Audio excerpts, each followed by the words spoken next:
All right, what's going on, everybody? We have our next interview coming up, and before we start, just want to let you know and remind you that we are trying to have these every day. Next week, we'll be hopefully getting some more interviews in, and if you want to contribute, you can. My Cash App's down there on Facebook. I mean, on the Facebook itself, because this does take a lot of time. So. If you are wanting to come in and ask a question, please do so. On Facebook, you can come in and ask a question directly. I'll post a link here later in the comments section. On Instagram, you can ask a question on here, and then we can relay it to our guest as well. As well on Facebook, if you would like to actually come in and verbally ask your question, you can do that as well. You don't have to turn on your mic, your camera. You can just do it with your microphone. That's fine. Just that way, there's no, confusion with your question. So, all right. So we're gonna go ahead and bring our guests in.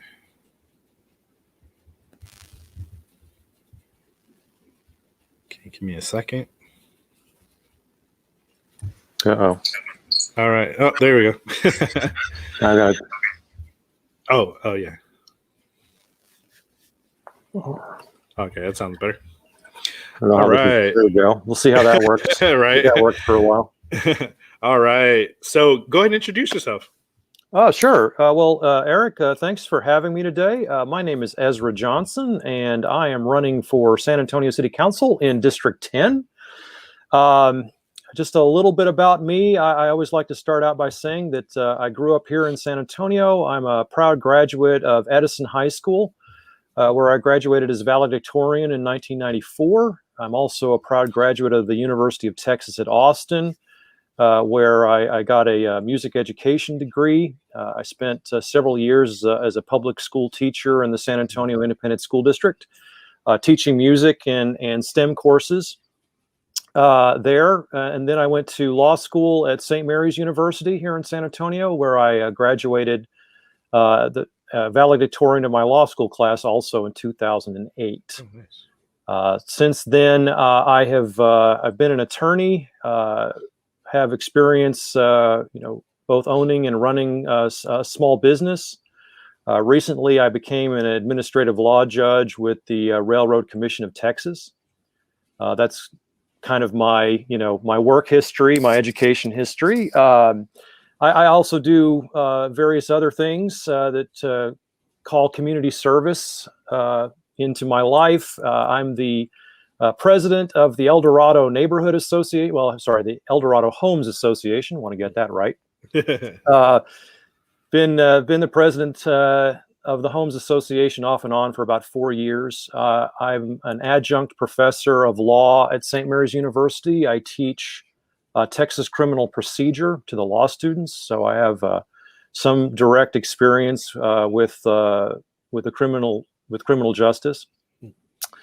And I'm the immediate past vice chair of the Via Metropolitan Transit Board of Trustees, where I just recently helped to spearhead a successful effort to get additional funding for our public transit system.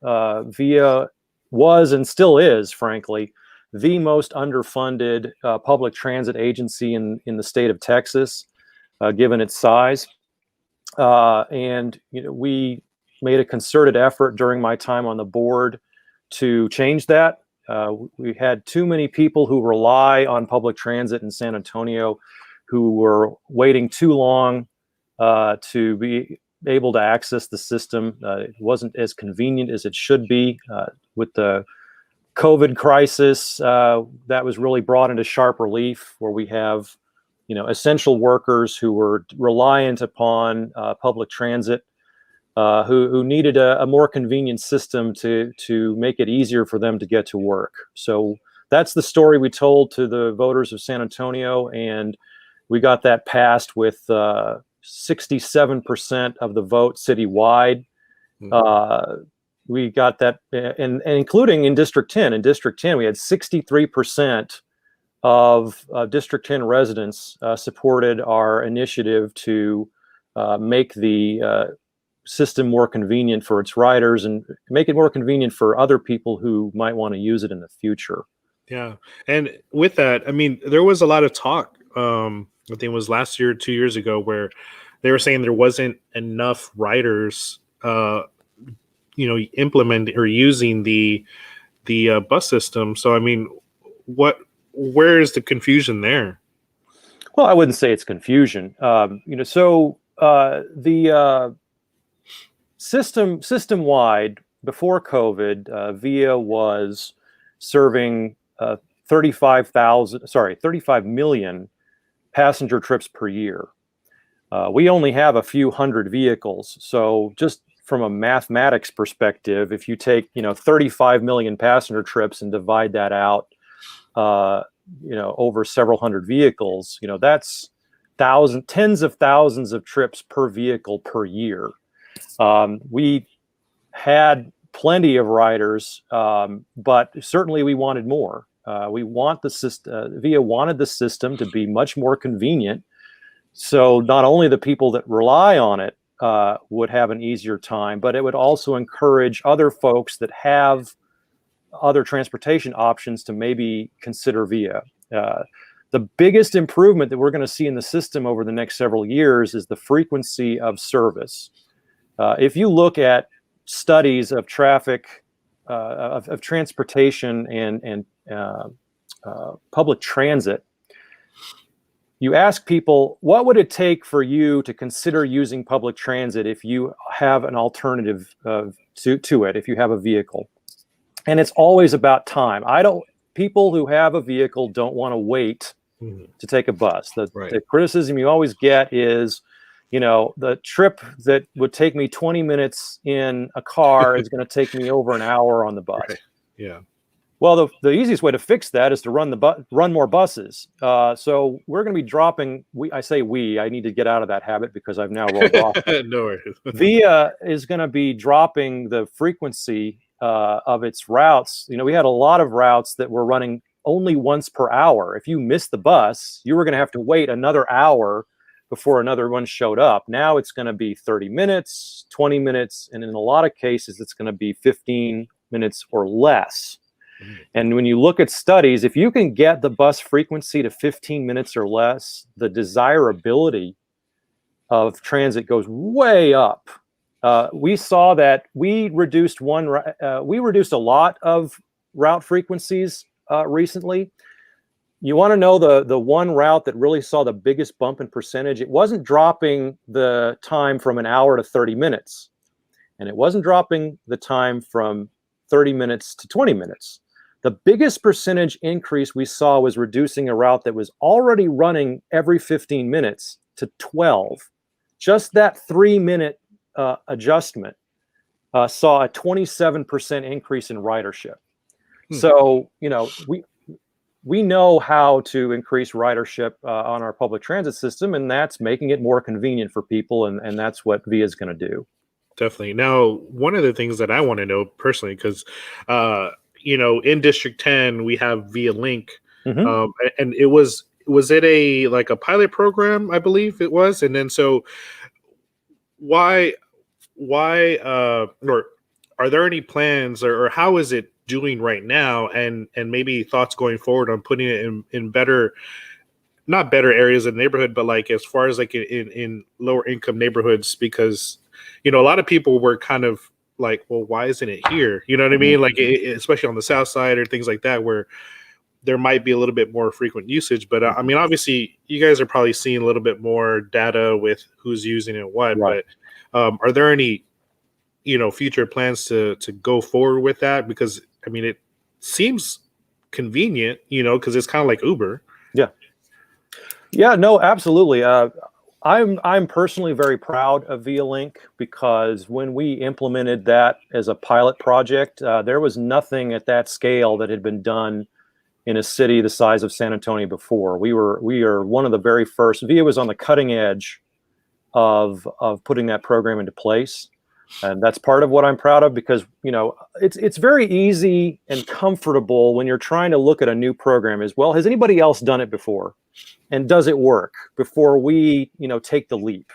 Right. We had to take the leap without a whole lot of prior data, but, you know, the VIA's planning department and its management team are just excellent. And they ran all the numbers and they told the board, yeah, this is going to work. We're going to be able to make this work if you put it into place. And we got a lot of community pushback on taking away some of those bus routes to replace them Right. with this service. And so the VIA board had to take a bit of a leap of faith, but we trusted in our staff, we trusted in our instincts, and we put it in and we implemented it. And it was very successful. So much so that with the additional funding that the citizens of San Antonio have now approved, we are going to be moving and expanding that program to other parts of the city. What makes it work is, and why you may be asking, well, why do we do it in this part of town rather than, you know, another part of town, is because, again, we had to make the numbers work. We wanted to make sure that we were setting the pilot up for success. So we were looking for an area where we had a bus line service that was underutilized or inefficient. And this area of District 10, you know, was perfect for that because of the way District 10 lays out. It's a lot of neighborhoods, not very many thoroughfares, not a grid type street structure, which is really the most efficient for line bus service. And so we thought this is where it's going to make sense to pilot this project. And so what you'll see is the areas that VIA picked is going to be similar. If you have, like, the further out you go from the city center, where you're not seeing those grid street patterns, these are going to be the neighborhoods that are the best targets for this service. The next one is going to be in the UTSA area, and then it'll be ringing the outer areas of San Antonio over time. Okay. Yeah, because we spearheaded that project, and I'm very proud of my role in bringing that to San Antonio. Excellent. And again, if anybody has a question, please feel free to ask. That's why we're here. It's a public forum. We want everybody to participate, to ask whatever questions you may have, or, you know, make a comment on Instagram and Facebook as well. So with that, what made you jump? Like, what was that jump look like for you from thinking about running to just, you know, I'm going to commit? Right. Well, I mean, we worked very hard on the proposal for additional funding for VIA. I mean, that was the thing I had really devoted my community service to for the past 3 years. I thought it made sense. You know, you looked at how much funding Austin, Houston, and Dallas have, and all the things that they're able to do with that funding that, you know, VIA was not able to do. I do want to give a shout out to our operators.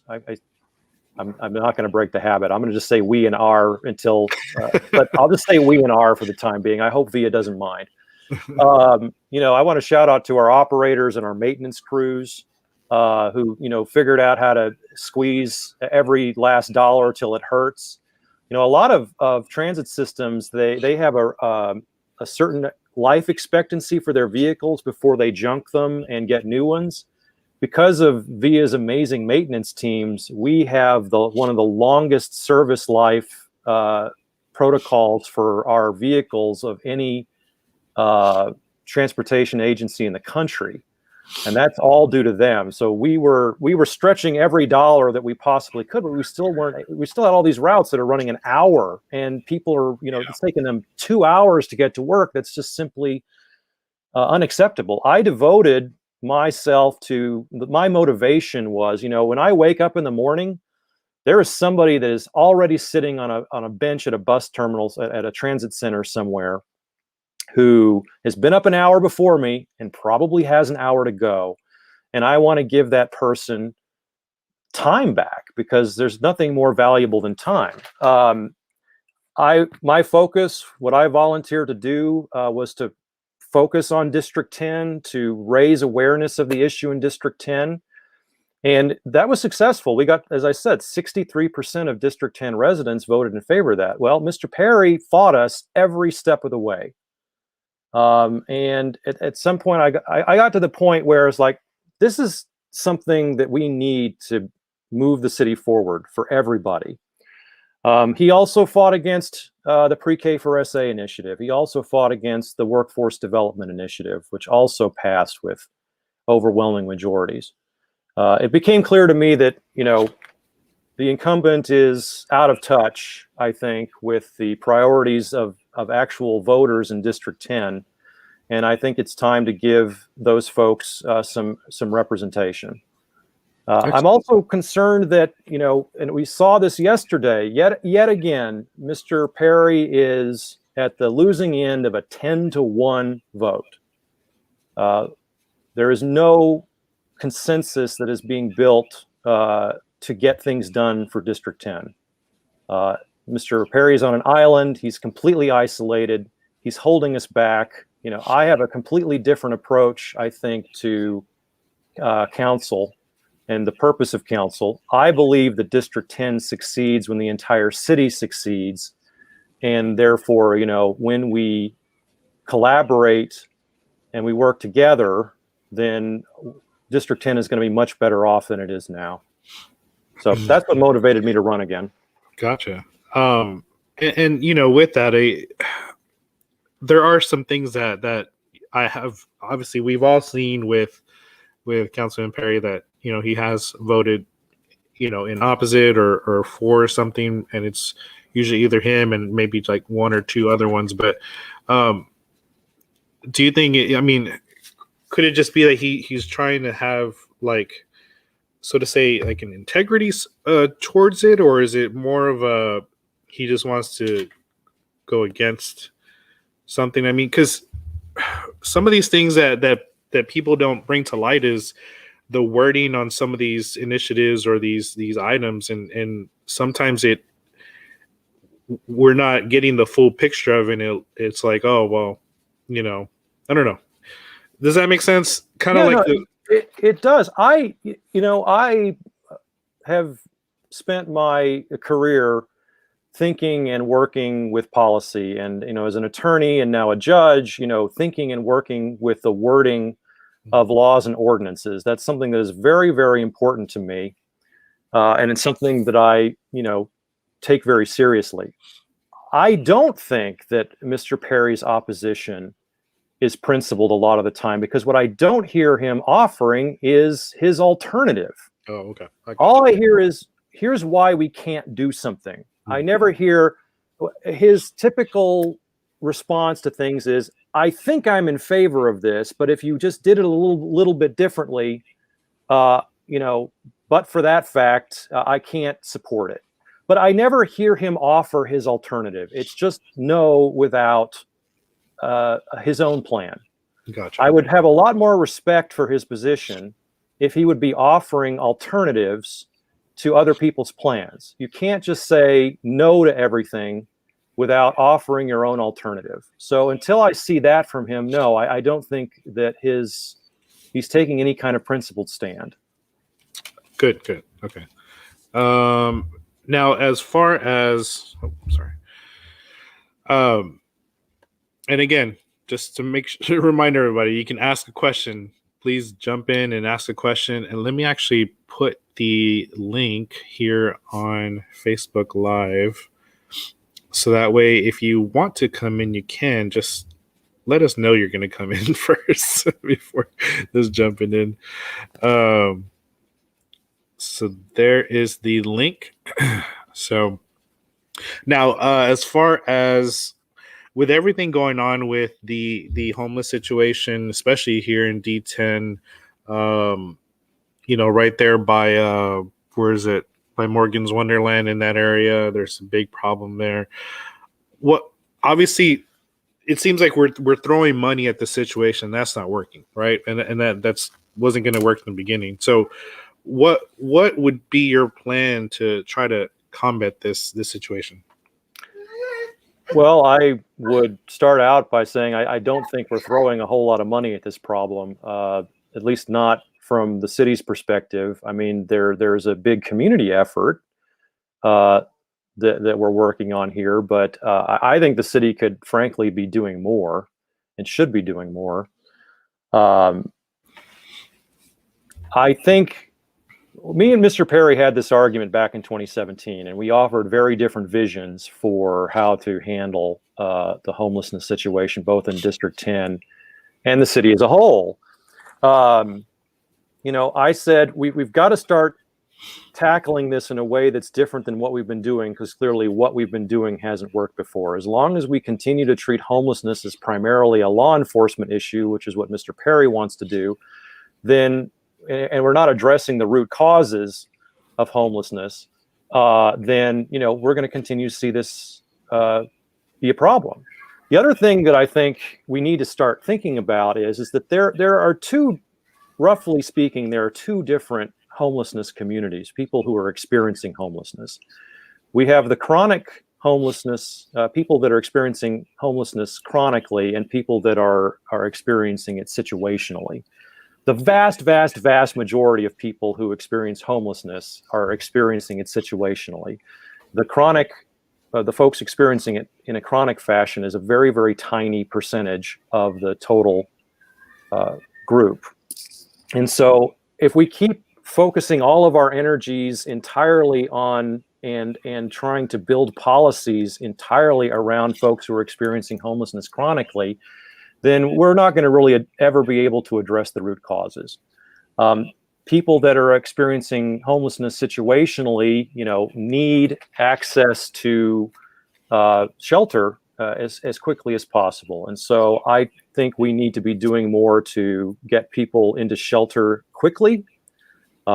We need to be doing more to make it easier for folks who are experiencing situational homelessness to get access to services. Right now, we have to direct people to a particular place to go and apply for services. That's changing. We are the city and the organizations that it partners with is starting to do a better job of getting out in the community and helping people apply for services, but I think we need to do more in that respect. Mr. Perry gave me a hard time back in 2017, suggesting that we make it easier for people to apply for services because he wants to fearmonger about, who needs those services and how we can help them. On the issue of chronic homelessness, I think what we need to be doing is we need to be engaged in a housing first policy making. We've got to do housing first. Right now, we have conditions. You say you have to meet these certain conditions before you can enter a sheltered program. And so a lot of folks don't choose to use those services because of the conditions that are imposed. I think we should flip the script. Let's get shelter first and then work on intervention.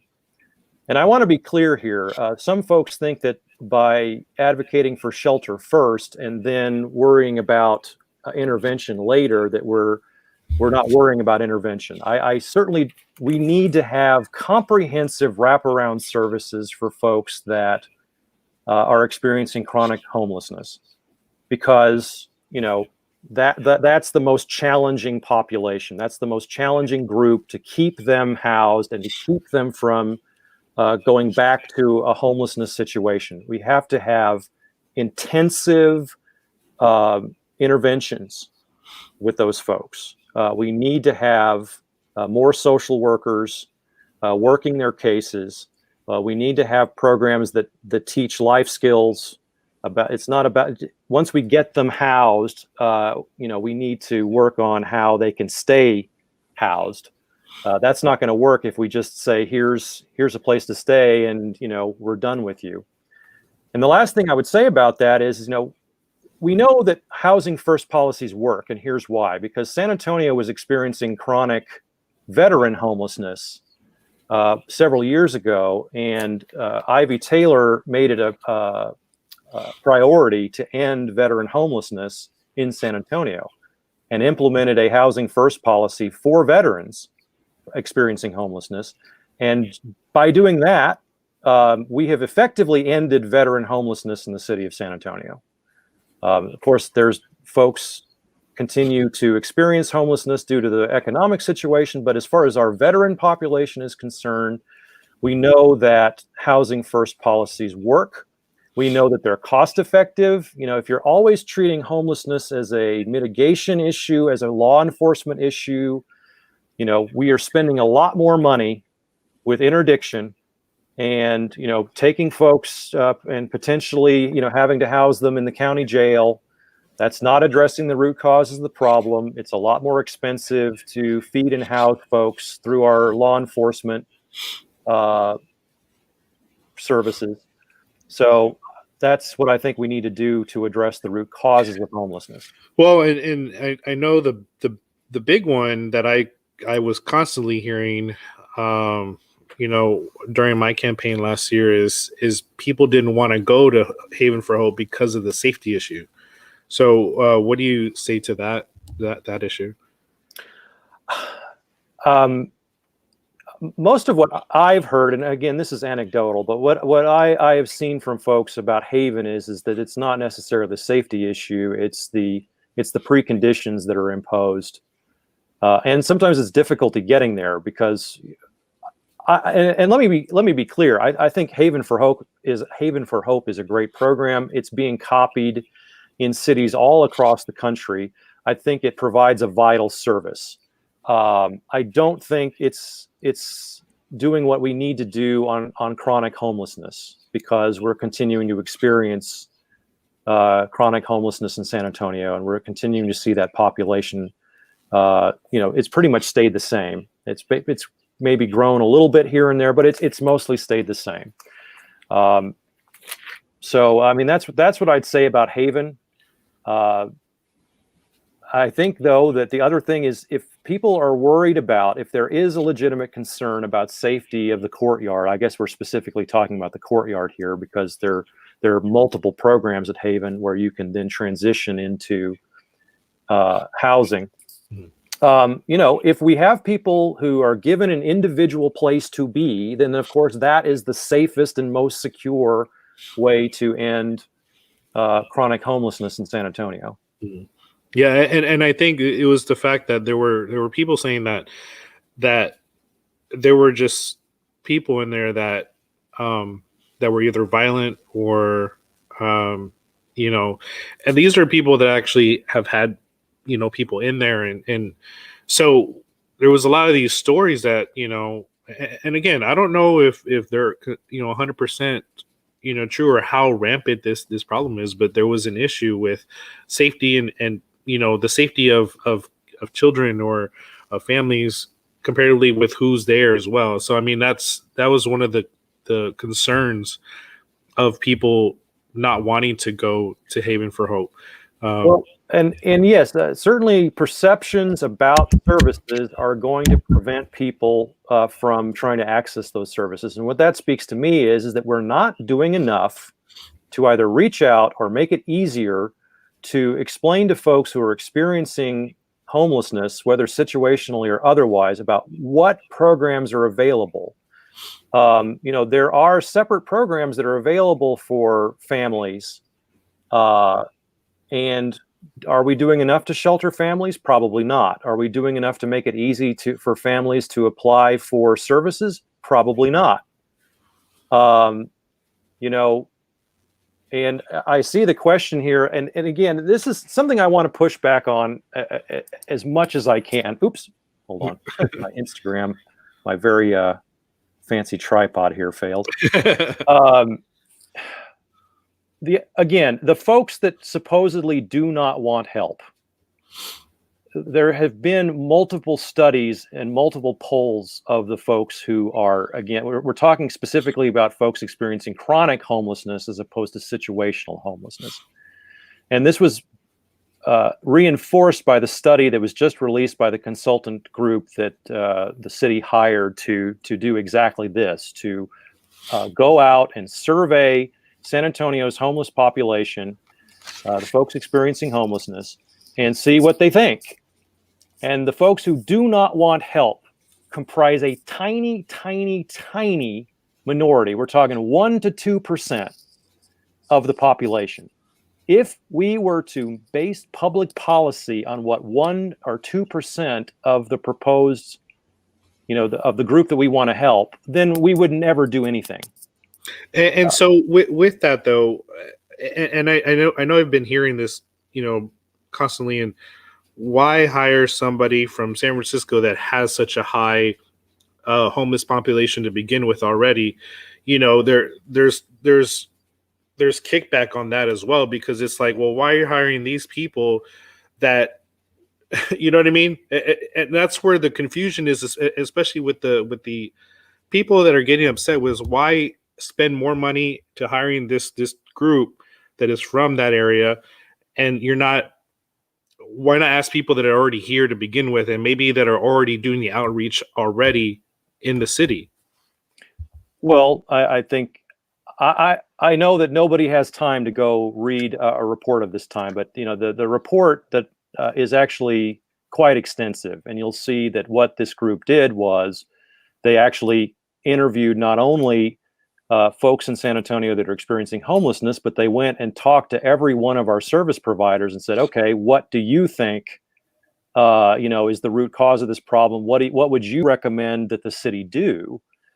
So this was not somebody coming from the outside and saying, here is our plan from on high. There was an extensive, and again, that's all laid out in the report. There was an extensive effort to talk to the local service providers and what they need from the city.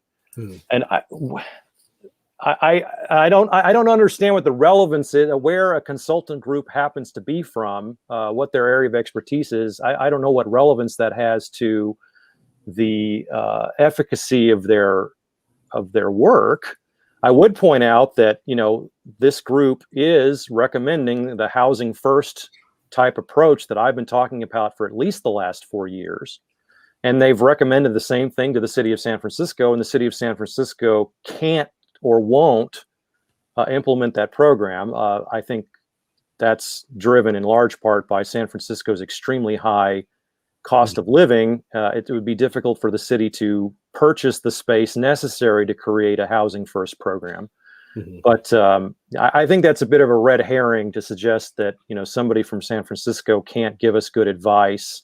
Well, especially when they're actually interviewing local San Antonio groups. Right. Well, and I'm just saying that because this is what the conversation is, and so sure. I want you to be able to say, look, this is why we shouldn't really be concerned with this, because here's another thing that I really want to focus on is I think we spend a lot of time talking about who deserves help. And I think that there's a huge moral and ethical component to that. All of us, and I'm seeing that my Mac is telling me that I'm having a low battery, so I'm going to have to shift gears here a little bit. So we're going to get a change in my background. Hold on just a second. You want me to pause you for a second? No, I'm good. I'm good. This will take only a second or two. Sorry about that. No, you're good. I'll get everything hooked up here. But yeah, and I'm just trying to because that conversation has been going on, and I want people to get a different perspective, of those people that are saying, well, it's a San Francisco company, so that's why I want to get that different. I want those people to know maybe it from a different perspective, because there's always different perspectives. No, and that's fair, and that's absolutely fair. I don't want to minimize. I don't want to. I'm not suggesting that I'm minimizing that, but I do want to push back against it forcefully, because here's my attitude about it. I have been very lucky in my being able to grow up here in San Antonio and achieve everything that I've managed to achieve. I've worked hard, sure, but I've had a lot of inherent advantages that have nothing to do with me. That have made all of that possible. Am I more deserving of help than the next person? I really try to avoid getting into that, because I don't know the answer to that, honestly. I don't know if I were now to have a major health issue or a major economic issue and I was experiencing homelessness, do I deserve the help? I don't know. All I know is that once I am out there on the street, I am now potentially causing another ripple effect of potential problems for my neighbors. And what's the best way to solve that problem? I think the best way to solve that problem is what is the most cost-effective and most humane way to address this issue. It has been shown time and time and time again that the most cost-effective way to deal with chronic homelessness is housing first. Get them in shelter, and then provide the services. If we wrap ourselves around a poll about whether or not they deserve the help, if these fellow human beings deserve the help, if we get ourselves wrapped around the poll of they don't want help, therefore they don't deserve it, I don't think we're going to solve this problem. We've been having the same conversation for the past 4 years. We've been having the same conversation since homelessness became a real crisis beginning in the 80s and moving forward. We've been having the same conversation for the past 35 to 40 years, and nothing has changed. And we've been saying the same things. If folks that don't want the help don't deserve it, let's keep sending them to Haven, and that's good enough. Right. I say we need to change the paradigm, and the way we're going to do that is by rethinking aid for chronic homelessness. And I think that also helps then if it's the whole 80-20 rule. 20% of a particular group is going to be absorbing 80% of the resources. That right now, that is definitely the case it's probably more the case, like 10% of the folks experiencing homelessness are eating up 90% of the resources that we devote to it. That doesn't help us with, trying to prevent people from falling into homelessness in the first place.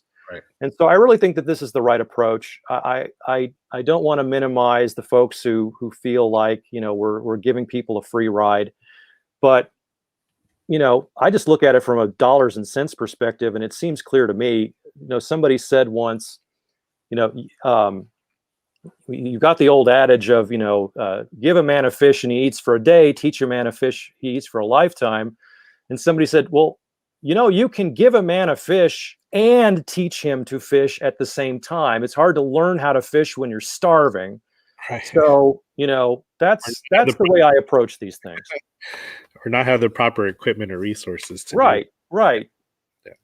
Another thing I like to say is we tell people to pull themselves up by their bootstraps, and then we put concrete shoes around their feet and tell them to run. That's the way I approach things. And we're not compassionate towards people anymore. We're not but I'm just saying that as collective, there's a lot of people that are just like, well, they put themselves in that situation, but a lot of times, no, it's the failing economic system, the failing education system, the failing criminal justice system.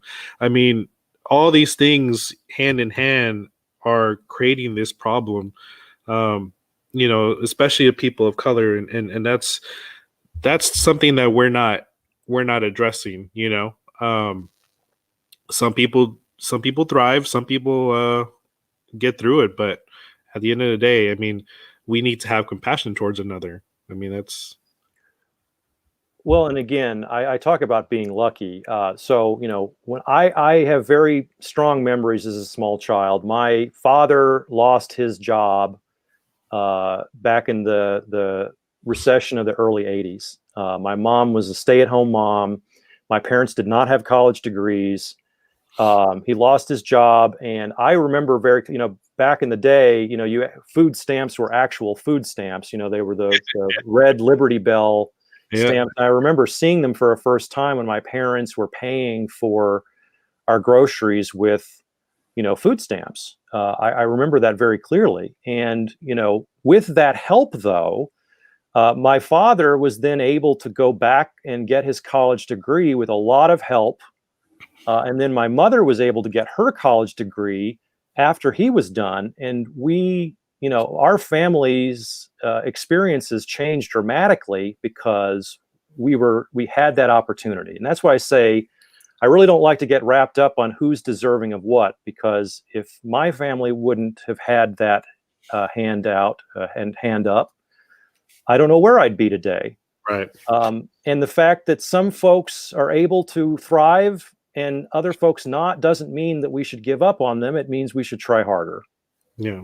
And there also needs to be some kind of accountability, because I know me personally, I was on food stamps as well. Well, my mom was, being a single parent, but also, I'm not going to say who, but in my family, there was also them that were trying to get pregnant just that way they can get more money for for food stamps and stuff like that. So I saw both sides, and I was like, it made me cringe, but there kind of needs to be a little bit of accountability, but I don't know, I know people are trying to do that, but it's unfortunate that people try to take advantage of the system. And I think that's where some people have the argument of, but I think for the most part, a lot of those people need that help, Yeah, let's not let the tail wag the dog. Right. Anytime I'm sure, and we've seen it, it's documented, and I'm not necessarily trying to minimize it. Yeah, there are folks who are going to take advantage, but that does not mean that the vast majority of people who need the help don't need the help. And again, I'm a living example of that. If you were to say that, giving food stamps is wrong because somebody might take advantage of it, where would that have left my family when my father lost his job? Where would I be today without that? I think of those things a lot when I think of, what should we be doing to help folks? And the other thing I want to say is this. If you disagree on this point, I don't think that means you lack compassion. I think when we give people that impression, it makes people defensive. I understand, there's been this long push and pull on what's the best way to approach this. What I would say to those folks who maybe disagree with me right now is, we've done it that way for 40 years. It's not working. And it hasn't changed. Right. So give me a chance. Give me a chance to see if I can make my plan work, and then we can have a talk. Yeah, definitely. Fernando, yes. On a lighter note, we asked the last candidate about his top 3 businesses of D10 and why. I didn't say why, but hey, why not? What are your top 3 small businesses in District 10? Sure. Well, I just had a really exciting opportunity recently to tour the shop floor of Cruising Kitchens. Oh, with Cameron. Yeah. Yeah. And that's not all that's going on there. They are the largest fabricator of mobile businesses in the world. And they've got a lot else going on there. Shop. They've got a print shop. They've got a recording studio. They've got a gym and a boxing training program. There's all kinds of just amazing stuff going on there. And as I mentioned, I have a music degree. Music and art are a big part of my life. And what I love the most about what's going on with Cruising Kitchens and all of the Davies umbrella of businesses is, how much the artistic process is part of everything they do, and how successful that's been. And they're also using that opportunity in their platform to give back to the community. They're working on things like mobile mobile COVID testing, and now they're going to try to transition that into maybe mobile vaccination sites if we can finally get supply up. And we're maybe talking about mobile showers. Maybe we should be sourcing those locally and supporting a local business, and maybe saving some money in the process. Yeah, that mobile showers and also mobile kitchens would be really awesome, or mobile kitchen to where you could show people how to cook certain things, because to be honest with you, there's a lot of people that might not know how to cook certain things. It's something that they could cook simple, and and that would be really cool. But that's all happening right here in District 10. People think of District 10 as like we're just a collection of neighborhoods. No, I mean there's a lot of exciting things that are happening in District 10. And I think that Cruising Kitchens represents the forefront of the kind of entrepreneurialism we should be encouraging and fostering. Another thing I think we should be doing here, District 10 is the gateway to the I-35 corridor, one of the most dynamic and fastest growing parts of the entire country. I feel like Mr. Perry's kind of closed us off from all the opportunities that we could be a part of if we, opened ourselves up to being a part of the I-35 corridor. And I think, businesses like Cruising Kitchens and everything else that they're doing down there makes a whole lot of sense. And they're on TV. Yeah, and they're on TV. I forget what channel it is. I recorded them, but you can catch them on TV, and so I was like, it's kind of cool if you could see it. What are some two other businesses? Well, I mean, I love Thousand Oaks Cafe. I mean, I grew up in the downtown area, so I grew up in the whole fight between who has the best enchiladas between Los Barrios and Blanco Cafe, and I think Thousand Oaks Cafe is a place to go get your cheese enchilada fix without having to travel too far away. So that's definitely another one of my favorite local businesses. And there's one of my neighbors here in the neighborhood, Zanelle Pizarro, has a child care center that she started on her own and has become nationally recognized as somebody who's working in the COVID era to provide childcare. So that's certainly somebody else I'm very interested in supporting here as a local business in D10. I'm the only candidate, I think, I'm pretty sure about this. I'm the only candidate that has actually owned and operated a small business.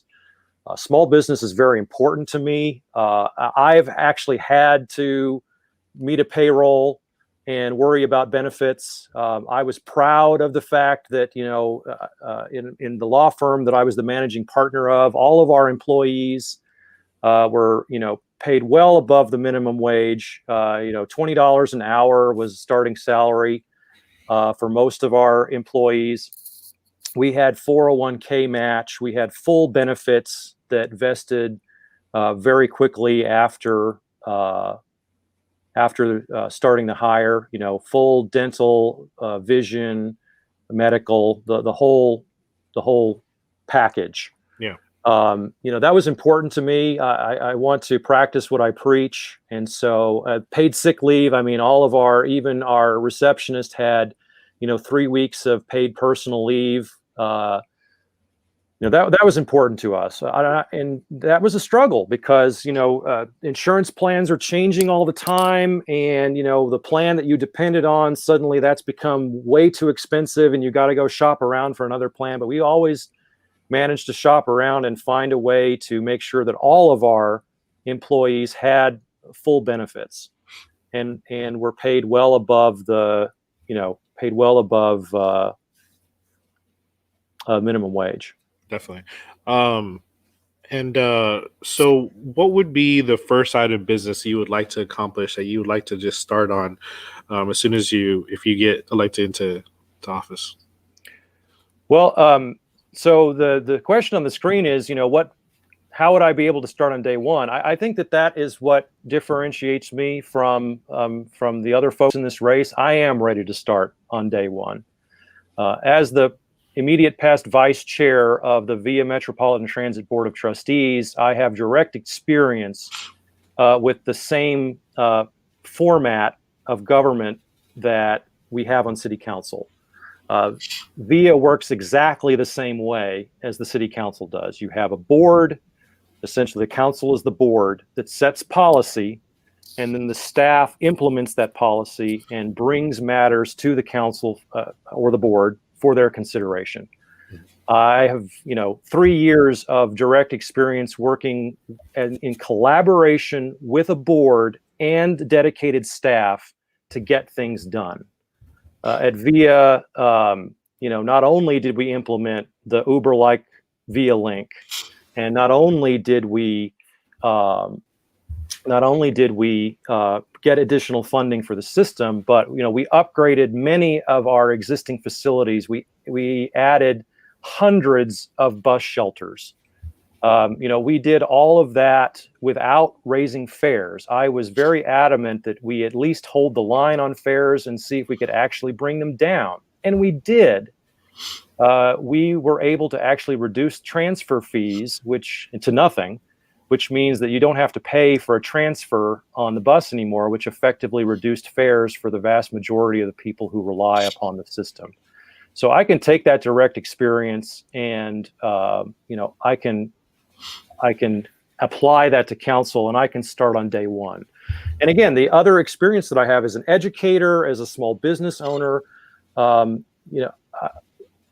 an attorney with real estate experience and land use issues and how we plan for land use issues, as an attorney who has worked on drafting laws and interpreting laws and, drafting hundreds of contracts, I can get right in there and dig into all of these issues and, get started right away. Yeah. Right. But so what would be your first item though? What would be that first thing that you would do? Well, I think we can walk and chew gum at the same time. I think there's a lot of items that we need to be starting on. COVID recovery is first and foremost. That's the one thing that everyone is talking about: COVID recovery and workforce development. We got to get more vaccines and arms. We need to be doing a full court press at the state and the national level to be ramping up production. I know that the Biden administration has now announced that they're going to have 300 million vaccines available by mid-July. Well, it's great to have them available, but now we got to distribute them. The city's existing program is doing okay. I have publicly called for a wait list to the point where we're still having supply and demand issues. I think we need to have a wait list. I've heard the arguments on both sides of that. I respect the people on the other side of that argument who say that, that we're trading one kind of anxiety for another, but everyone I've talked to is, scrambling to engage in what I heard somebody call the desperation lottery. They're calling hundreds of times a day, trying to figure out when the next appointment is going to be. I think that is not helpful. So one of the first things I'm going to call for on council is we need to have and we need to implement a vaccine wait list. We need to get the workforce development program up and running and off the ground. I think we've got existing service providers. We need to be coordinating with them to get that program up and running. We've already seen that, with the prior program, with the COVID recovery funds, with the CARES Act funds, we started a pilot workforce development program. We're already seeing issues with, skills that don't match what employers need. It's going to take a long-term effort. And I want to, that's going to be the first thing that I'm focusing on. And I want to help our small businesses.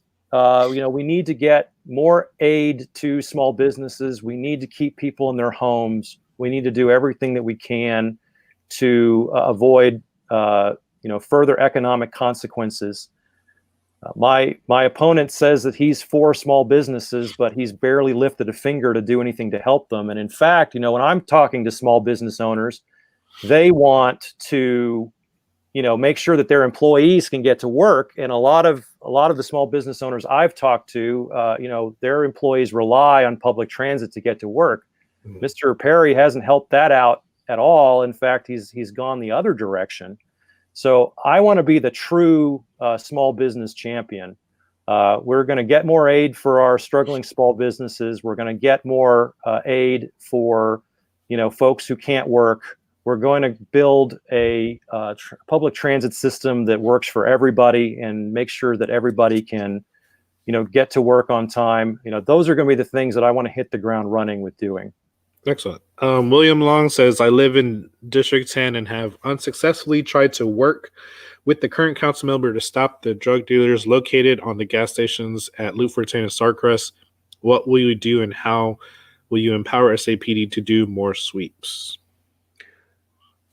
Well, in talking about SAPD, there is an ongoing conversation about whether or not reform is needed, and I think reform is needed. But I want to acknowledge that the SAPD is actually in the forefront of a lot of these community policing programs that we're advocating for on a nationwide basis to improve a level of trust the community has with their police force. Again, San Antonio SAPD has been on the forefront of that. I think we need to acknowledge that, and I think we need to praise them. I was talking to Judge Leif Clark the other day, and he says, what concerns me is we all acknowledge the need for reform. And but what I hear a lot of is the San Antonio Police Department is great, but what I think we should be saying is the San Antonio Police Department is great, and that resonated with me. The SAPD does a dangerous job. They do a hard job. The vast majority of them are out there every day trying to do their best, that they have a service mentality, and they need support in that. And they have, in fact, been working on things like having a homelessness task force, a group, a workforce that is actually devoted to addressing homelessness issues. They have been at the forefront of addressing mental health and how the police response can be appropriately addressed in a mental health context, and what we can do by adding social workers to their team. I'd like to see those programs expanded because I think that they work, and I think that they need more support. The other thing that I've always been a big fan of is SAPD's community policing program, the SAFE program. Mm-hmm. It's very popular throughout the district. I want to see that expanded. I think, to answer William's question, I think it's through our Safe Officer program. It's working with our neighborhoods, our neighborhood organizations, and our Safe Officer program to keep an eye out on what's going on in that area and to mitigate it. In my own neighborhood in El Dorado, we had folks that were selling drugs out of their house, and we alerted the Safe Officers to it. The Safe Officers staked it out. They stayed on top of it, and within a few weeks, that situation got mitigated because they were able to arrest the people responsible, and that started with community policing. So that's how I would work with SAPD to empower them to address the issues there at Starcrest that William's talking about. Okay. And then question, are you, and I'm not saying that you physically are you for this, but as in like you would do this, but are you for or against the legalization of marijuana? I know this has been a topic that's been coming up recently, and obviously Texas, it's not your, you wouldn't be able to have a say in it, but, are you for or against legalization of marijuana? Well, I've certainly never seen anything that would suggest that the interdiction of folks for marijuana use has done anybody any good. We have a lot of people that have been put into the criminal justice systems and had their lives changed in a negative way for nothing more than marijuana use and possession. Certainly, I'm in favor of cite and release programs and expanding cite and release programs here in San Antonio, to the extent that the Texas legislature continues not to consider the legalization of marijuana. I think one of the ways that we work to decriminalize poverty is to allow for cite and release here in San Antonio. All that being said, if the Texas legislature decides, that we, especially when we have a budget crunch, that we could obtain a lot of additional revenue from the legalization of the sale and the taxing of the sale of marijuana, that wouldn't bother me one bit. Right. All of the gloom and doom that we saw, we've seen many states now legalize marijuana, and we simply have not seen anywhere the fallout that was of concern. So, again, I think it makes sense from a policy perspective, but ultimately we have to convince the folks up in Austin that it's the right thing to do. And again, if they do that, I wouldn't complain one little bit. Right. And I had this conversation with another, candidate, and it was like, I mean, there's no difference, so to say, in alcohol and marijuana, so to say. I mean, obviously that's your choice if you want to do that. Well, if anything, alcohol is probably worse. Right. If anything. Exactly. And JV, I will get to your question here in a second. I'm just going to put, because this was kind of along the realm of what we were talking about. Fernando says expansion of SAPD's mental health unit is vital. I have been a strong proponent of expanding their unit from 10 officers to the entire city to at least 4 officers on every shift in every substation. It's got to be citywide. We can't, we need to acknowledge that homelessness is not a downtown issue. It's not a District 10 issue. There are homeless encampments all over the city.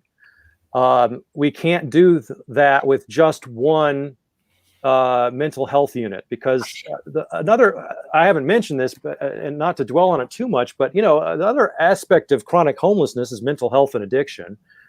People experiencing untreated addiction. And we've seen the consequences, the tragic consequences of officers who are not trained to deal with a mental health crisis, and how that can spiral out of control in a way that nobody wants. If we have just one unit doing that, they're always going to be putting out fires. There's always going to be too much stress. I agree with Fernando 100%. That's something that we need to expand. And I want to point out, though, that those kind of more direct interventions, they take more time, they take more training, which means they take more funding. So, when we're looking at our police budgets, sure, let's look and see whether or not there are any issues that, where we're not getting a good bang for our buck. But, if we're going to be doing things like expanding our mental health units, expanding our homelessness task force, and including social workers on our police response teams, that means going to be more people, more training, more funding. Definitely. And now also with the Fix SAPD and SAPOA situation, if anybody is watching from SAPOA, I reached out to you guys as far as to do like an interview between SAPOA representatives and Fix SAPD to see if we can kind of have a conversation, because there's definitely a lot of back and forth and people doing the blame game between each other. And yes, I think as a community, as our city, we have a right to figure out what everybody's stances are and what this whole situation is about and who's telling the truth, because this needs to be cleared up before we go into elections, because everybody's saying, well, they're wrong and they're wrong. So we need to come together. We've already had confirmation from Fix SAPD representative to say, I'm willing to have a conversation. So SAPOA, if anybody's out there is listening, please, I left my phone number. Please call me so we can get something set up, because this conversation needs to happen. So no, it does. And to that point, I'm a judge now, and so my role as a judge is, you've got two parties that are fighting each other potentially, and sometimes personalities get involved, and people are not talking about the facts anymore. They're more going at each other. Right. And so my role as a judge for the last nearly 2 years is to, calm the situation down, lower the temperature, have the conversation that we need to have. I think that we need more of that in San Antonio right now. We need to, we've got to lower the temperature here. There are a lot of accusations that are flying back and forth, and we're trying to litigate the truth of those accusations rather than have the discussion we need to have about what reforms are necessary. Right. What I will say at this time is that, I acknowledge the need for reform. I think we have seen that we've had reports now that right now San Antonio's citizen oversight of law enforcement is substandard compared to what everybody else is doing. We need to reform that. And even the Bexar County Deputy Sheriff's Association recognizes the Bexar County Deputy Sheriff's Association is asking for the same thing for the county that I'd like to see for the city. So I think that there is law enforcement support for more citizen input in the process, because that's what builds trust. Yeah, well, and you don't want your department to be tarnished with a couple of bad cops. Same thing with the military. You don't want the military to be tarnished with a couple of bad people. There isn't any room for that, especially overseas. There's no room for that error. But I worked with Ray Saldana on the VIA board, and Ray Saldana predicted that we were going to have this issue when we voted on the last contract. And what I will promise the citizens of District 10 and of San Antonio is that I will not be a vote for any contract that does not contain appropriate reforms. And I call on SAPOA, and I think the change in leadership demonstrates that SAPOA recognizes that as well. Mr. Diaz, the new president, has signaled that he is willing to come to the negotiating table and have a serious conversation. And so I want to hold him to that promise. And that's what I will do as a member of City Council. Excellent. Steph said, I met someone recently who has been houseless for 5 years ever since he lost his wife. He's 39. Yeah, it's heartbreaking, especially I think there was somebody, I can't remember, there was a news article that was saying that somebody was froze to death, and it's just like especially right now, like. And by the way, since we're about to have we're now talking about single digits in San Antonio. Yeah.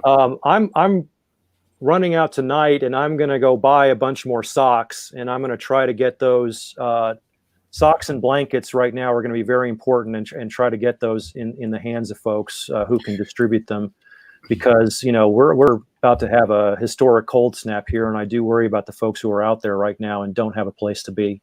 Yeah, and as far as right now, I don't believe it's illegal to give any jackets to. It is not. If you see somebody out there without a jacket, there is absolutely nothing wrong, both legally and certainly not legally, to go ahead and hand them a jacket. Yeah. And JV, I promise I'm getting to your question. It's just we're still kind of on this subject. So supporting the mental health unit is being pro-police while being pro-community at the same time. It's okay to support good officers and good policy for the public. Thank you for covering that. So what's JV's question? Yes. We've been putting him off for too long. I know. Sorry, JV. JV says, Perry pushed for homestead exemption, but it's the lowest in the state. How can we push for more property tax relief for our residents?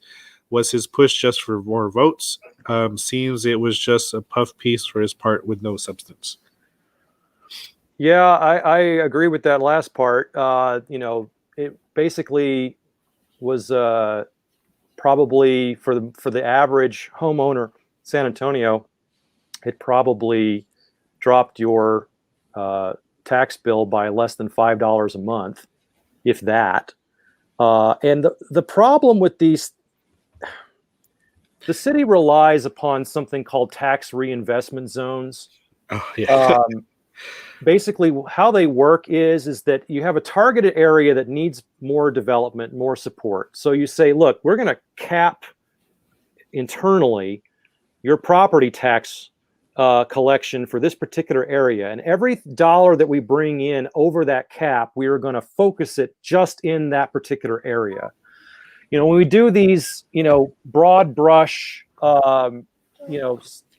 property tax changes, especially things like, across the board caps, that really doesn't address the underlying issue, which is property valuations.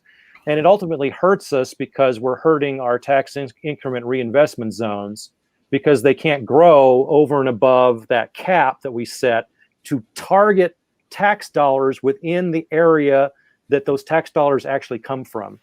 If you want your tax dollars to stay close to home, the best program for that is a tax increment reinvestment zone that targets your specific area. When we do these, take an axe to the entire tax system, what you're doing is that means more dollars are leaving your area, and more of them could be staying right there at home. The problem with our current system on taxes. Yeah, there you go. Is that the one? That's the Northeast Corridor. Yeah, the Northeast Corridor, one of the most well-established ones, which has done a lot. If anybody's seen how much the commercial properties along the Naco-Perrin corridor have improved recently, it's almost entirely due to that tax increment reinvestment zone. And I've talked for years with Bud Little, who has been instrumental in running that. He wants to see it expanded, and I agree with that. But to get to the issue, we can do all we can to say you can only grow by 3.5%, which is what the state has done. And we can do things like homestead exemptions. But what the problem is it's the valuation process. And the state and the county have been pointing fingers at each other for years, saying it's not my fault, it's not my fault, it's their fault, it's not their fault, it's not my fault. Right. And nothing's changed. So I say that, rather try to tinker with things like, whether or not we have a homestead exemption or not,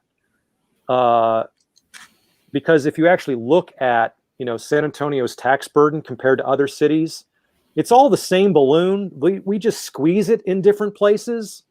The actual tax burden among San Antonians, Austinites, people in Dallas, Houstonians, El Pasoans, it's exactly the same. We just take different sections. We just squeeze different parts of the balloon. We're not shrinking the size of the balloon, which is what we need to be doing here. And we do that through reform of the appraisal process. Yeah. There's a way to do that locally. San Antonio does have a seat on the appraisal process. I think we need to be pushing back. Some folks have talked about, we don't have to do appraisals every single year, although the problem with that is then you're going to have sticker shock every 3 years, which is going to be worse. We need to be testifying in front of the Texas legislature that we need substantial reforms to the appraisal process to actually bring people's property taxes down. I know it's a problem. It's a huge problem in D10. Yeah. Where people's next appraisal for next year is about to start hitting mailboxes in a few weeks. And I know that there's going to be some sticker shock there. And that is a function of the appraisal process that is in great need of reform. Definitely. And if anybody needs help, please reach out to me. I'm going to do another class here soon to show you how to protest your taxes and what it'll look like. You can do that online, or you could do it on your form that you get in the mail. It's easier to do it online because it takes five minutes to go in there and protest.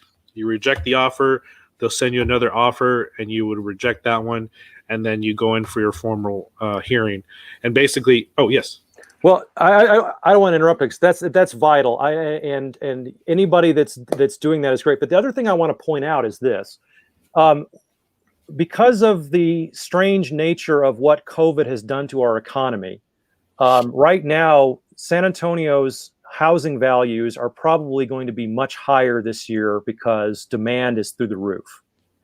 San Antonio is not even in the top 50 of housing starts in the entire country. So we have a limited supply and we have increasing demand. If we do not get appraisal reform, we are going to continue to see these shocking increases in appraisals. And the city, certainly I think the city is going to have to reduce their tax rate this year, and I am certainly in favor of reducing our tax rate to provide that tax relief. But I want people to know how this process works so that they are aware of where we need to apply the pressure. And that is it, you need to be calling up your state rep and saying, why do we not get appraisal reform? Mm-hmm. And I know there was State Rep Diego Bernal, put in a bill, but the only thing that from the wording that I got from that was it was Texas House Bill 203, basically adapting a property tax system in which a disclosure of the sales price of real property is required by law. I don't know if that would be beneficial, because then Berry County Appraisal would say, oh, well, then we're going to go ahead and appraise your house at this amount. And you know what I mean? Like it's going to be kind of, I don't know. I think it might hurt in that situation. Well, I think what Representative Bernal is talking about there is specifically an issue of equity, because when I buy a house, I am not in a position to pay cash for a house, so I have to go get a mortgage, and that mortgage gets recorded at the courthouse. It is a matter of public information. You could go down to the courthouse right now and pull my record and see exactly how much I paid for my house. Somebody that can pay cash or uses alternative financing, there's nothing that requires them to disclose what they paid. We're in a situation where the appraisal district knows exactly what we paid, and folks that didn't have to do that, they don't know, and so they have to guess. I think there's all kinds of back and forth about whether or not that would make a significant difference. Yeah. I think that more broadly, we need to be figuring out a way to spread this out to where folks aren't seeing sticker shock every year, because something like a homeowner's a homestead exemption, while beneficial, is always capped at a hard number, or is typically capped at a hard number. And any appraisal that goes past that hard number, you're going to be paying taxes on. So you pretty much get the benefit of that one time, and afterward, you're going to be continuing to pay for the increased value. Long-term property tax reform requires two things. It requires appraisal reform at the state level, and it requires better affordable housing, getting more people in more units and reducing that demand, so that we're not seeing, the values go up because there are fewer houses to buy. Mm-hmm. Now, but here's the thing, though, and this might not be so true for maybe District 10, but Mm-hmm. do you think we're getting too big for our city, that we're neglecting our current infrastructure, like especially on the south side, on the east side, that we're not fixing those problems like streets and lighting and everything, and we're just concerned with maybe just getting more people come or building more houses and everything like that, to where we're not fixing this infrastructure that's already here? Yeah, no, that's a huge problem. So I was on the Alamo Area Mobility Planning Organization. That's the organization where federal dollars for transit and mobility projects. That's the kind of the clearinghouse locally for those funds. They project that we would need, in order to meet our current demand, we need about 8,000 more lane miles of streets. San Antonio already has like 2,500, or maybe it's more than that. Maybe it's like 4,000 lane miles of streets. It's becoming a huge burden to maintain all of that infrastructure. Yeah. We have spread out way too far. We're at 485 square miles. We are, we're the 7th largest city in the country, just by city limits in population, but in terms of our area, we'd be one of the largest in the country. That's unsustainable. It's simply unsustainable. We're not going to be able to grow our budget to address all of those maintenance issues if we continue to expand and expand and expand and expand. We've got to find ways to bring more people into our existing boundaries. And I think we can do that. Planners talk about, in American cities, talk about what they call the missing middle of housing development. Right now, in America, we have two kinds of housing. We have primarily single-family housing, detached single-family housing, and then big apartment units, and very little in between. Mm-hmm. We need to focus on the in between. That's how you can increase density within an existing area without changing the character of the neighborhood. We're looking at. We need to look at ways to bring more people in because they want to be here without expanding any further.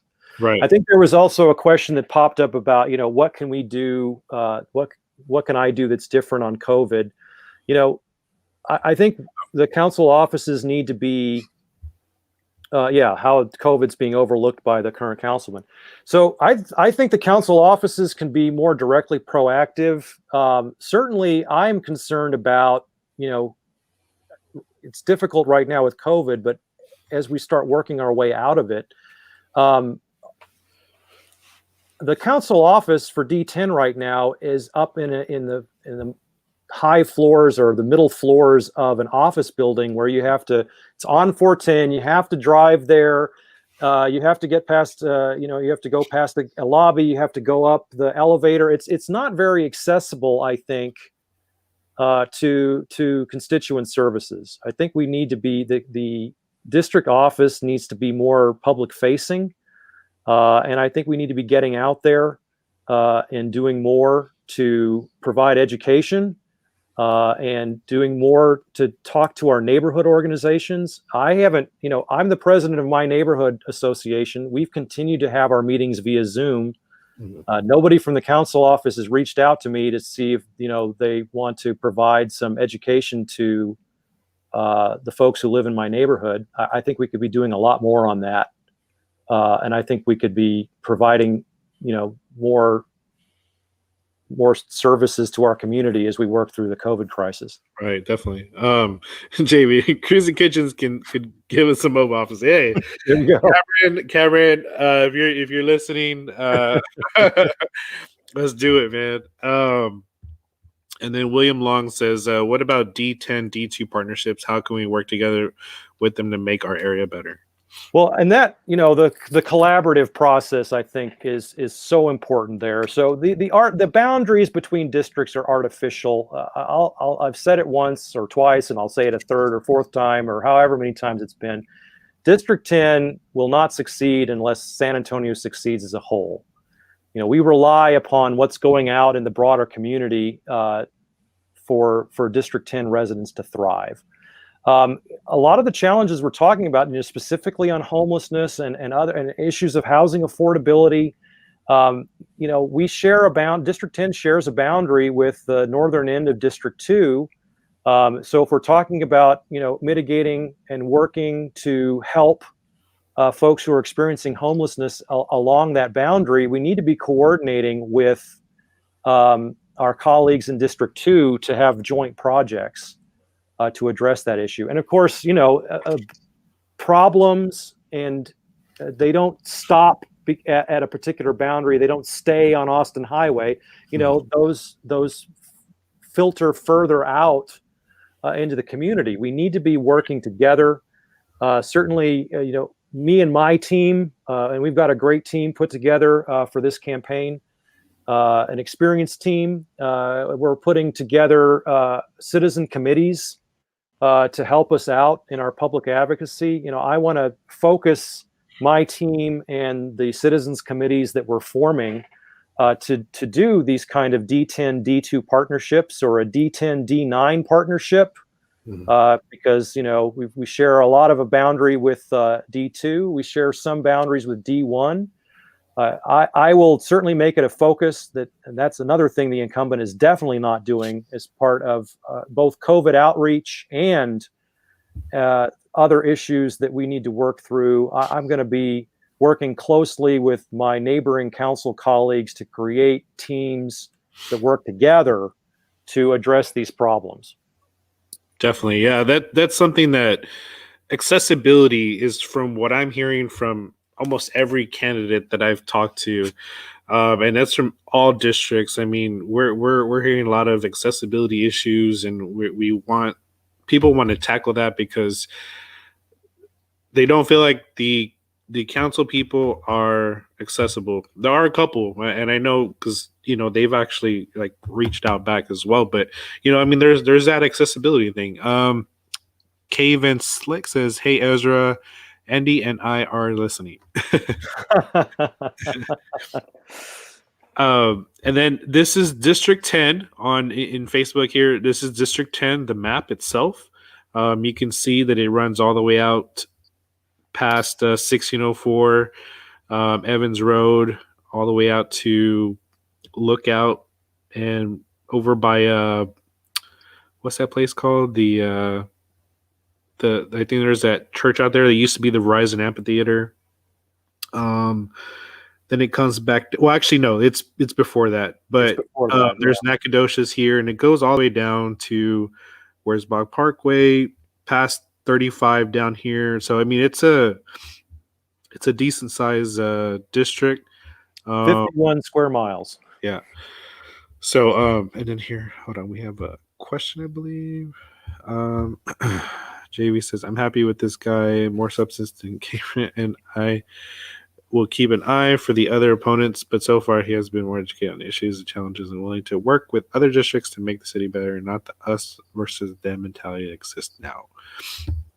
Yeah, and that's the thing too, is being able to communicate with one another and be able to work together regardless on your issues, regardless on who it is. I mean, you have to be able to work with each other. If you can't work together now, what makes you think you're going to work together once you're in office? So yeah, I've spent my entire legal career learning how to disagree agreeably and how to find common ground, and how to work through issues. Not and that doesn't mean that I have always gotten 100% agreement from people who disagree with me, but we there are issues that unite us.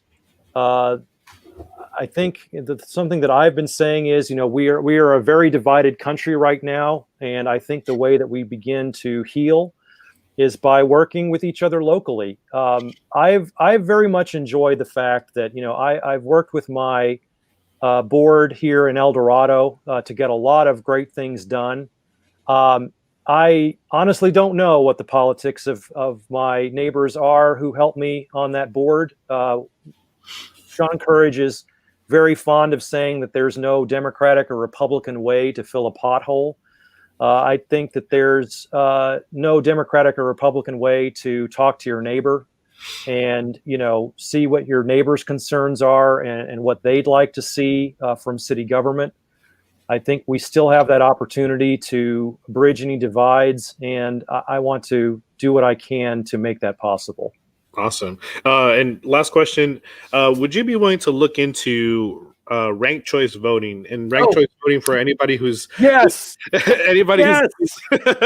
anybody who's listening who doesn't know what ranked choice voting means? Is basically, let's say for example you have 4 candidates, you pick them in order, in whatever order you want, 1 through 4, or however many candidates there are, and basically every candidate needs to meet that 50%, 50 plus 1% threshold. So if they don't, then the last person that's on there, and they would get removed, and then those votes that person counted for that first person would move over to the other 3 as far as their second and third choices. And would keep continuing on until there is a majority winner of 50 plus 1 votes. And that would create a little bit more unity between candidates, create a better system to where people can vote who they want to vote for. And also, it would cause candidates to be able to try to reach out to other candidates' voter base to be able to show them that they are, in a sense, alike, and or maybe they're not alike. And so it would create that balance. And then also it would eliminate the need for runoff elections. Runoff elections cost this city upwards of $8 to $10 million every single time, and with very little voter turnout. So the fact that you would have an instant runoff election, that would change the way our politics is done. And then also in partisan races, which is a nonpartisan race, but in partisan races where you have different parties, it would create a different environment, because then you wouldn't have this dual-sided duopoly, I guess, if you want to call it, to where you're only having to choose between Democrat or Republican. You can choose Democrat, Republican, Libertarian, Green Party, Independent, and you would have a better sense of security as a saying your vote isn't wasted because of the fact that you're choosing the person you want, and if they don't win, you could go to your next one, you could go on to your next one, so on and so forth, and everybody would have a better sense of idea, and it would eliminate the spoiler effect, is what it's called. So would you be willing to look into that? I agree absolutely with everything that you just said. I think ranked choice voting makes all kinds of sense for all of the reasons that you cited. Yeah, and I've seen a version of that myself. You know, when I ran in 2017 and there were 9 other candidates, you know, I said, you know, I may not be your first choice, but I sure would like to be your second choice if it comes down to it. And that does have an effect on how you talk to people. It Right. does mean that you are trying to approach more people rather than shutting down communication. And I also agree that, you know, we've got too many elections where we've got all these runoffs, and it potentially drives down voter turnout. Low voter turnout in municipal elections has always been a problem. You know, that's another thing I'd like to focus on, what we can do to continue to educate folks about why it's important to vote locally, because the decisions we make locally will have probably, in most of the time, will have way more effect on your daily life than something that happens in Washington, D.C. or even Austin. So, you know, you should have a voice in that process. But I think ranked choice voting would help more people get involved because, you know, they could have more options available. The other thing I think that would allow us to do is, I'm really not a fan of May elections, November elections, March elections, runoff. We have November elections in odd years in the state of Texas where the only thing that's happening generally is constitutional amendments. This is getting into the weeds a little bit, but what I'd like to see is that we have municipal elections in San Antonio in odd Novembers, so that folks get in the habit of November means vote. It's like a muscle memory. It's like a trigger. It's like, oh, it's November. I should be voting for something. Let's find out what I'm supposed to be voting for. When we have all these November, March, May, and then runoffs in July and December, Right. it makes it a lot harder to do that. So I think we could also increase voter turnout by trying to focus more elections during the November timeframe, especially in off years where nothing else is going on. Exactly. So thank you. So William, and I know we're running long, and I'm sorry. I can keep doing this. William Long says, I feel the Via Randolph Park and ride is not viewed as D10, but is utilized by many of the folks in my neighborhood. Yes. And right now, if you are in D10 and want to get to Randolph, pretty much the only way you can get there is via car.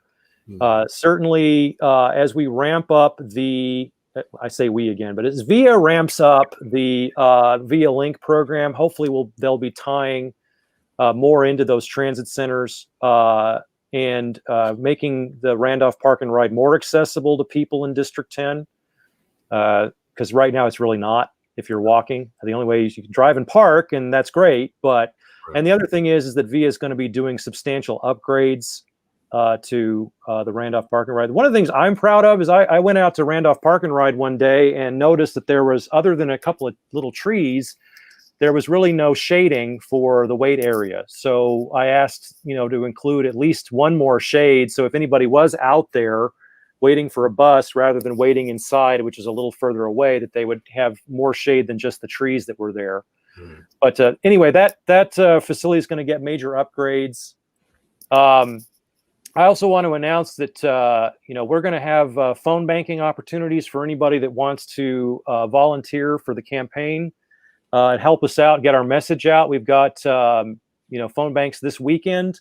You go to my Facebook page and my campaign Facebook page. You can just search Ezra Johnson in Facebook and it'll pop up. My website is ezra4sa.org, and you can reach out to us for volunteer opportunities there. Here, was it? Yeah, EZRA. Yeah, that's it. You got it. And no www. That'll send you somewhere else. It's just ezra4sa.org. Okay, hold on. Let me change that.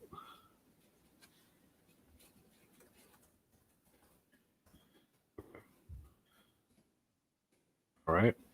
Now, is there anything else that you want to say before we end it, and something that maybe we didn't cover? Or well, we covered a lot. Certainly, if anybody's asking for like a summary of what my priorities are, again, COVID recovery, getting vaccines in arms, getting a wait list in place until we have all those vaccines in arms, workforce development. Our Metro Health, I think what we've demonstrated is we need to be ready for the next pandemic. So we need to be looking at our funding for Metro Health. That's going to be a big priority of mine. Transit, affordable housing. There's a lot more I can say about those subjects, and happy to do so. We're going to be having Ask Ezra events every Wednesday night on my Facebook page. So if there is anything that we have not covered and you have more questions, we can talk in more detail about things like affordable housing and transit and transportation and traffic congestion. One of the things that concerns me the greatest is we talk about affordable housing a lot in San Antonio. We don't talk about affordable transportation as much as I think we should.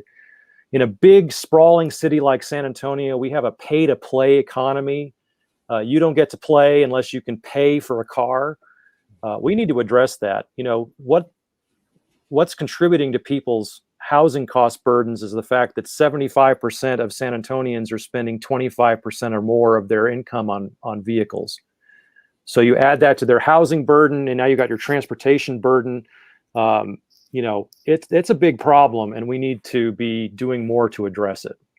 Excellent. All right. Well, if there's anybody else that has a question before we finish here, please go ahead and put a comment on, or if not, you've already told us how to get a hold of you. And we're going to have, I haven't reached out to the other candidates yet, but we'll be having all the candidates, whoever wants to jump in. So this show was basically created just to have an unbiased filter of interview to where we have everybody on. Everybody has equal say, because everybody should have an equal say in our who's on the ballot. Everybody should have,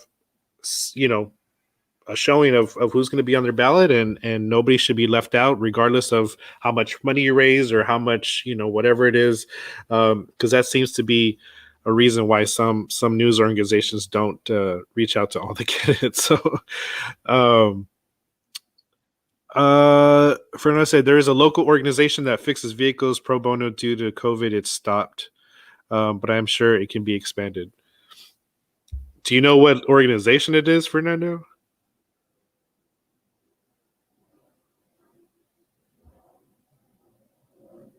I mean, I guess it doesn't really matter if it's stopped, but I mean, those are good things to know about, things like that. That especially Vita program. If you're going to do your taxes, they do free tax returns. I think 55,000 if you make 55,000 and below. So make sure you reach out to that. They have a car show every year at Freeman. Okay.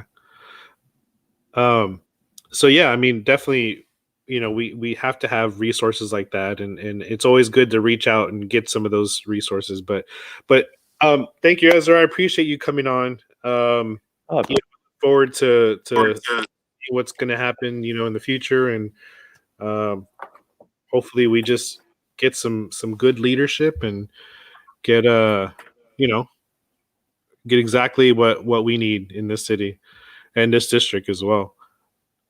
Well, I appreciate the opportunity. I know we ran long, but it was great. I am very passionate about all of these issues. spent a lot of time thinking about, how we can best address them. I certainly don't have all the answers. I have definitely benefited from being able to reach out and talk to folks who have great ideas. Certainly I had that experience at VIA.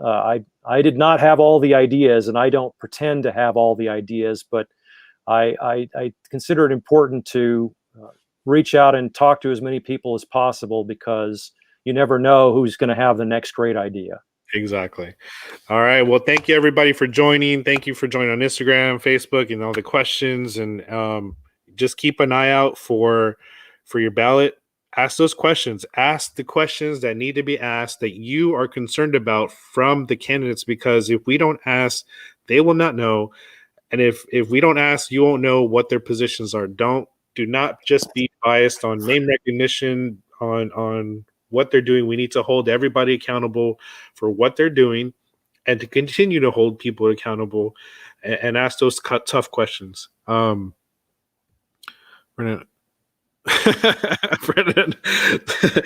wants to use my logo for we're not related. Use my logo, this one, the that logo. Nice. I was like, sorry, Nice. man. All right. Well, thank you. Appreciate it. And thank you everybody for joining. Thanks for doing this. This is a great public service. Thank you. I appreciate it. Yes, sir. All right, see Have a ya. good one. Yep. Bye.